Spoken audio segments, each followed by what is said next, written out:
Assalamualaikum warahmatullahi wabarakatuh. Saya Rosida binti Yusof dari SMK Pak Badul, Kota Baru, Kelantan akan membentangkan kajian tindakan saya yang bertajuk PEC, mudah lakar, mudah tulis, susunan elektron yang saya jalankan bersama sahabat saya Dr. Fauziah binti Yahya, seorang pensyarah sains di IPG Perempuan Melayu Melaka. Fokus kajian kami ialah untuk memastikan semua pelajar 4 Al-Khawarizmi dapat melakar dan menulis susunan petala elektron unsur dengan mudah dan betul. Kajian ini adalah kajian tindakan untuk memperbaiki kaedah pengajaran guru dan pembelajaran pelajar berkaitan tajuk 8 iaitu unsur dan bahan. Kajian ini melibatkan 16 orang pelajar tingkatan 4 Al-Khawarizmi di Sekolah Menengah Kebangsaan Pak Badul, Bacuk, Kelantan. Objektif umum kajian kami ialah untuk menambah baik pengajaran guru dan pembelajaran pelajar bagi meningkatkan tahap penguasaan dalam tajuk jadual berkala unsur moden. Manakala objektif khusus ialah untuk membantu supaya pelajar dapat melakar susunan petala elektron dan menulis susunan petala elektron dengan baik. Sepanjang pengajaran, saya mendapati terdapat 5 jenis kesalahan menulis susunan petala elektron itu saya kodkan sebagai S1, S2, S3, S4 dan juga S5. Di mana S1 ialah menggunakan tanda noktah bertindih, S2 menggunakan koma, S3 pelajar meletakkan bilangan elektron pada petala kedua melebihi maksima, S4 pelajar meletakkan bilangan elektron pada petala kedua tidak mencapai maksima, manakala S5 pelajar menggunakan tanda tambah.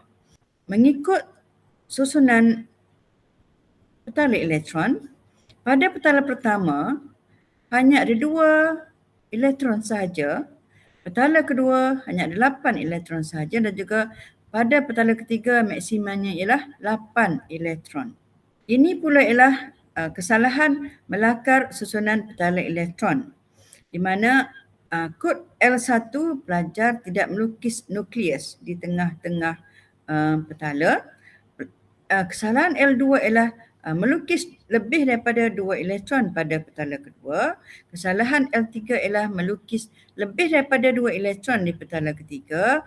Kesalahan L4 ialah tidak cukup bilangan elektron pada petala kedua dan akhir sekali tidak memberikan sebarang jawapan.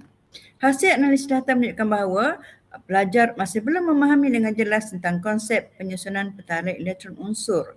Jadi, cadangan menambah baik PDP dengan menyediakan satu model PCE bagi memudahkan dan membantu pelajar menulis dan melakar susunan petala elektron telah kami lakukan. PCE bermaksud papan congkak elektron.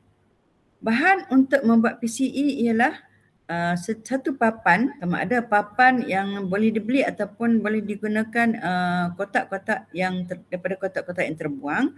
Okey, kemudian kita menggunakan penutup botol sebanyak 18 biji, alat-alat tulis dan pita pelekat serta yang paling penting kita menggunakan asas iaitu guli. Guli dia akan mewakili elektron yang akan diletakkan pada penutup botol di mana penutup botol ini merupakan tapak kepada elektron yang dilekatkan kepada 3 petala.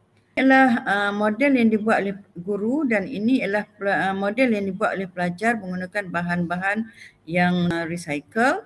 Kemudian ini pula adalah model jadual berkala unsur moden yang akan digunakan bersama dengan PCE semasa aktiviti dalam bilik darjah. Untuk pengetahuan, PCE ini boleh dibuat sendiri, iaitu pelajar boleh membuat sendiri dengan menggunakan bahan-bahan yang ada di sekitar mereka. Cara pertama ialah pelajar melekatkan kertas putih pada kotak tebal, kemudian mereka melukiskan petala. Jadi petala ada 3, petala pertama, petala kedua dan juga petala ketiga. Di tengahnya diletakkan nukleus. Okey, kemudian untuk langkah kedua, pelajar meletakkan penutup botol pada setiap petala di mana penutup botol itu letakkan 2 pada petala pertama, 8 pada petala kedua dan juga 8 lagi pada petala ketiga. Okey, untuk langkah ketiga, selepas pelajar meletakkan penutup botol, mereka akan memastikan cukup bilangan petala dan juga cukup penutup botol untuk mengelilingi nukleus. Okey. Kemudian ini ialah model papan congkak elektron yang dibuat oleh pelajar untuk kegunaan mereka sendiri. Ini adalah penggunaan PCE dalam bilik darjah di mana masa aktiviti saya akan memberikan lembaran kerja yang mengandungi soalan contoh seperti di dalam paparan ini. Dalam satu soalan, kita akan meminta pelajar untuk membuat satu lakaran petala elektron. Contohnya, bilangan elektron diberi dah 7.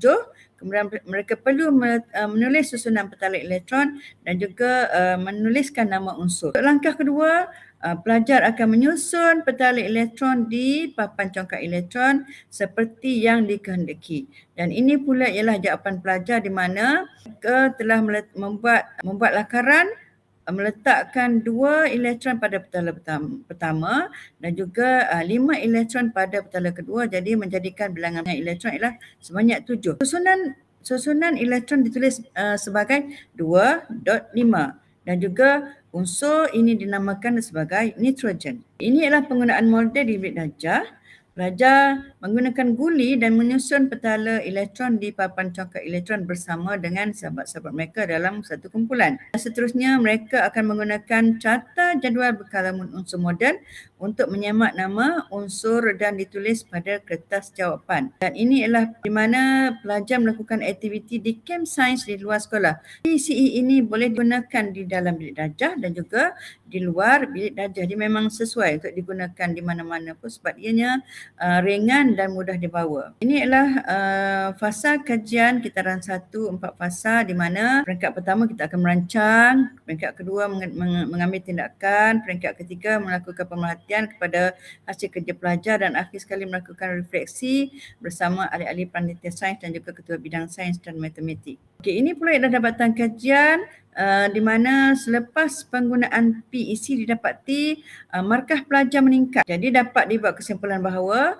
penggunaan PEC dapat meningkatkan markah pelajar dengan membantu memudahkan mereka menulis dan melakar susunan petala elektron unsur dengan lebih baik dalam masa yang singkat. Kekangan kajian ini ialah masa untuk mengajar tajuk ini dapati hanya 3 jam seminggu. Jadi kami dapati sangat terhad bersama pelajar. Dan yang kedua ialah proses membuat model PCE memerlukan bimbingan yang konsisten, terutama sekali pelajar kelas sederhana dan kelas yang hujung di mana mereka memerlukan pemerhatian yang lebih berbanding dengan pelajar kelas hadapan yang memerlukan bimbingan yang minima saja. Sekian pembentangan saya untuk hari ini. Sekian, terima kasih. Assalamualaikum warahmatullahi wabarakatuh.